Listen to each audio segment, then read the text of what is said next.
this lighting, bruh, is bad. Like, I'm in my kitchen. My refrigerator is in the background. So if you see me sneaking some snacks, like, I'm sorry, bruh. I'm so sorry. I'm bipolar, if you didn't know. And I do things differently than most people. And you can't even see my eyes because, like, it's really bad lighting. I don't know. Yesterday was Thanksgiving, and before Thanksgiving, I remember doing something that I regret. I texted my ex, and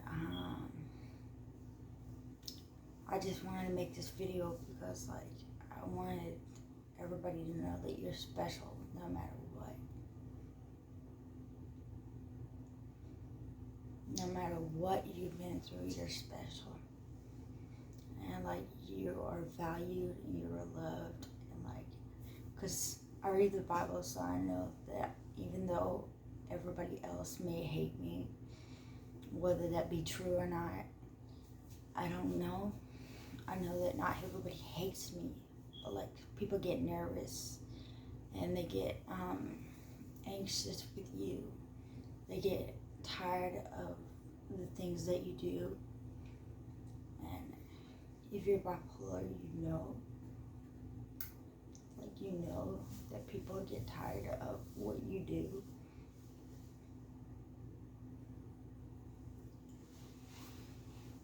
And so I texted my ex, and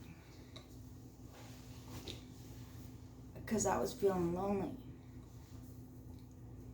And of course, I don't want y'all to do this. Never make a guy your priority. Never make a guy special. If it comes to you and yourself and your mental health and everything, believe in God. Like, seriously. Don't believe in this man. Don't believe what he's saying. Don't believe that, like, your value is only what he thinks of you. And, like, I think I'm gonna cry in this video because, like, I'm honestly, like, have you ever been so, like, it's not really love because it's not mutual, but you like somebody so much that they make you feel insecure about yourself. Like, it makes you really insecure about your own well-being. And so, yesterday, it was Thanksgiving, and I still hadn't heard from him because I texted him the day before that. And I was like, wow, I'm really not worth shit. I'm really not worth anything. Because this guy, he will not like me, and he will not tolerate me because I blocked him for 30 days.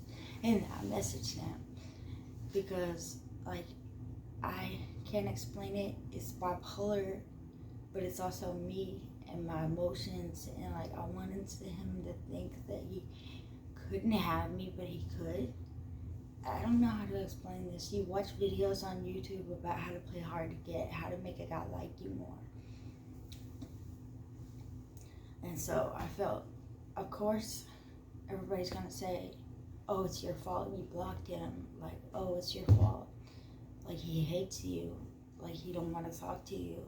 Like, but never doubt your worth. You may do a lot of stupid shit. Just like me. I do stupid shit all the time. But let me tell you something. No matter what you do in life, even if you do stupid shit like me, and, you know, it's okay.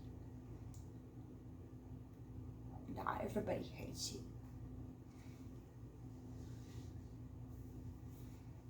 Even though you feel like people hate you, like, everywhere you turn, and sometimes you get in your head, you get in your mental, and you're just constantly thinking, wow, they hate me, everybody hates me. Like, I just don't deserve to be here. Like, I just don't deserve anything from anyone. Like, I don't deserve love. I don't deserve respect. I don't deserve, like, anything that you think you deserve. You don't think you deserve it because of that one mistake that you made.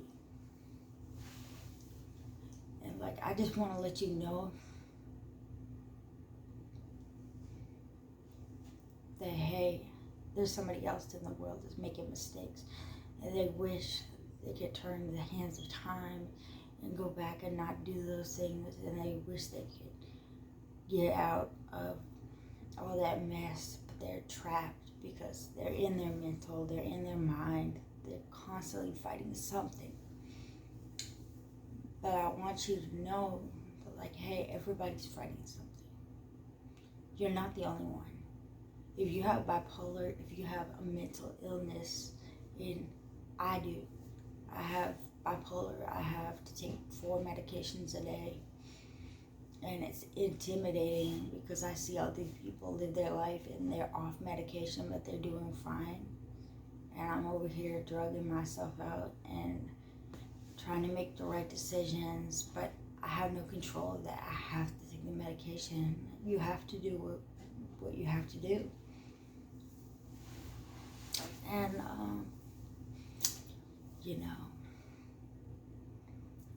it's your way of coping. It's what the doctor prescribed. So you have to do it. You have to take that medicine.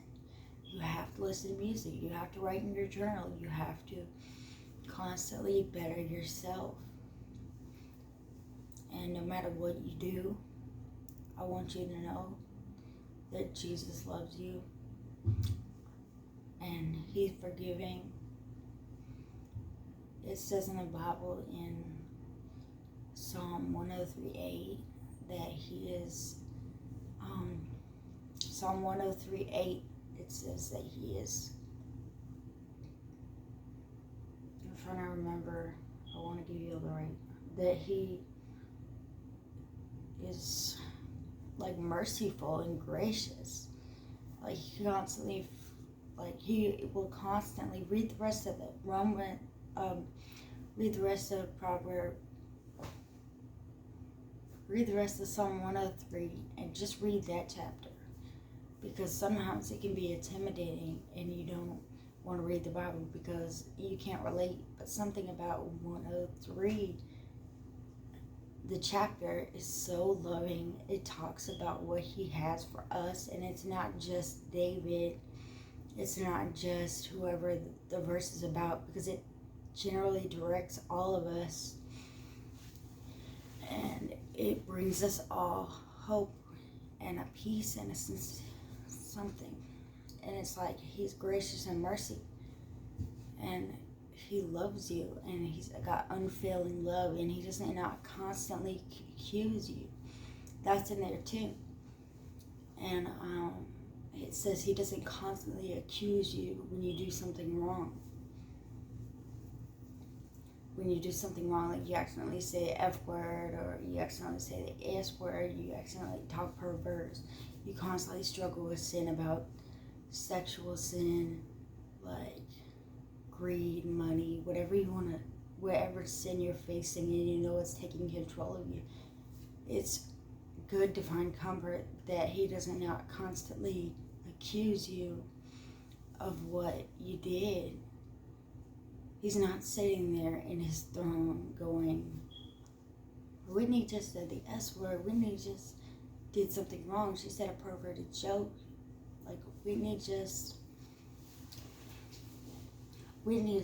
sit there and sin and lied to her parents, and she lied and she cheated and she did this and she did that.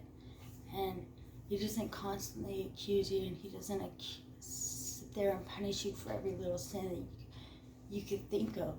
Like, it's in Psalm 103. Read it. Like, seriously, like, it's going to give you so much comfort knowing that that is the truth. And I had to read it because I had read Psalm 103:8, and it was so, like, revealing about who He is and who he wants to be in your life, and he wants to be part of your life. He wants you to pray to him, and don't be afraid, because you just come with your courage. Whatever you want to say to God, say it. Whatever you want to do it. I'm a smoker. Like, I feel convicted all the time.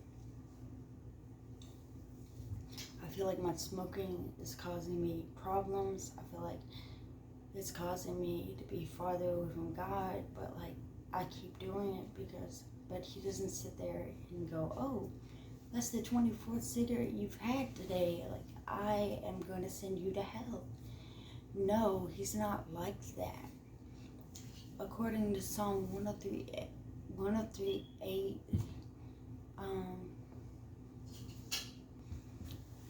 he doesn't sit there and like constantly like bash you and constantly make fun of you, or not make fun of you. Why would God make fun of you? See, like, I'm smoking right now. Like, I just smoking a cigarette, and like, but I know that, like, hey, God knows about my struggle. And also in Psalm 103:8, not 103:8, but in Psalm 103, it's a short chapter. I recommend you read it, and it's really encouraging. In Psalm 103, it talks about how God knows that we're weak, and that we're gonna do some things that are bad, but he knows how weak we are. He knows how we need him, how we constantly like need him, because the world can be confusing sometimes. And anyway, I feel like this video is too long, so I'm gonna make a part 2.